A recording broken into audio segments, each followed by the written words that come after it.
So next we want to teach them. And like, what are we gonna teach our champs? So I have a very important rule on this, and it is only teach them what they need to know. Don't teach them a bunch of extra stuff.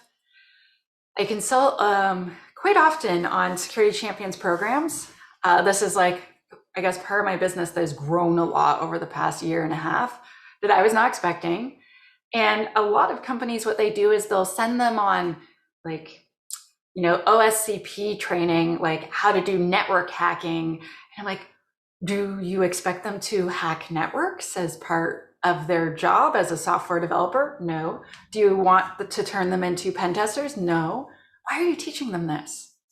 Like, there's only so much information information that can fit into each person's brain. And like sending them on an intensive 1-week network hacking course, like even though that's super cool and probably fun, they're not going to remember how to do any of that. And they don't need to do it as part of their job. And so sometimes like the security champions get kind of exhausted. And sometimes people will train them on all of these things that have nothing to do with what they actually want from them. So you need to tell them up front, this is what I need, expect, and want from you as a champion. So I need you to meet with me once a month to tell me what's going on with your team.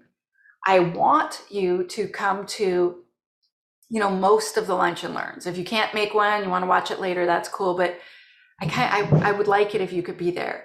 I expect you to bring things to my attention if there's a security problem with your team. Like, make a list of exactly what you expect from them and teach them how to do those things very well. Give them examples, be very direct. So many times people are like, we're not getting what we want from our security champions. I'm like, did you actually explicitly tell them what you wanted? Well, it's obvious. No, that is a crap answer. And I hear it constantly. You have to tell them exactly what like, no one hires a person to their company and they're like, woo, do whatever you want. And then they're like, I'm not getting the results I wanted. Yeah, because you didn't tell them what you wanted. Like when someone's hired as a software developer, they're like, yo, I want you to code apps in .NET. and then here's requirements for the thing I want. And here's the dates that I would like to have it, et cetera, et cetera. You can't just expect them to read your mind because you're not going to get what you want. 100% for sure, you will not. Okay, so other things to teach them are secure coding and architecture. So if they have to do software architecture, teach them how to design a secure app. Teach them design. If they need to do coding, secure coding. If they do some other software thing that I don't have on this list, teach them how to do that securely. So important. Teach them all your policies that apply to the work they do. So not like the boring acceptable use policy, like, hey, don't run a server and sell dog collars from your computer at work because that's not acceptable use. They know that. Don't teach them that. Teach them your secure coding standard. Teach them, for serverless apps, these are the best practices. This is a guide that we expect you to follow. Teach them what it means. Don't send them a link and tell them to read it.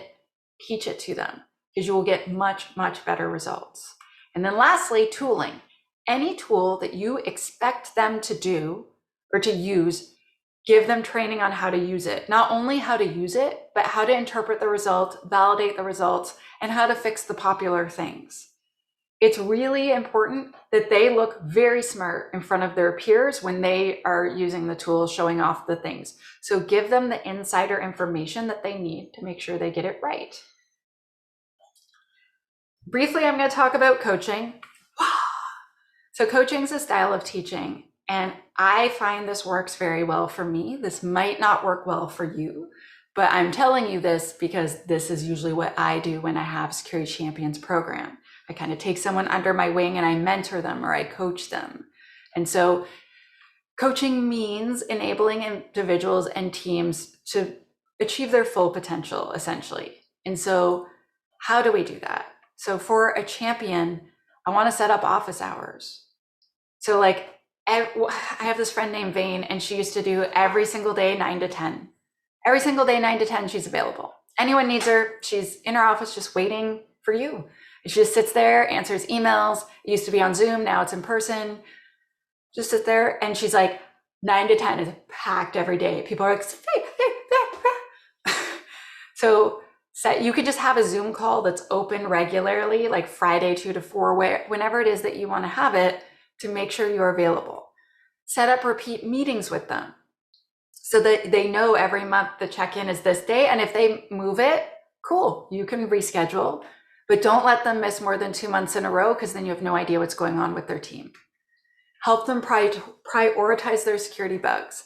Sometimes it says, hi, critical, absolutely, it's the end of the world in the tool.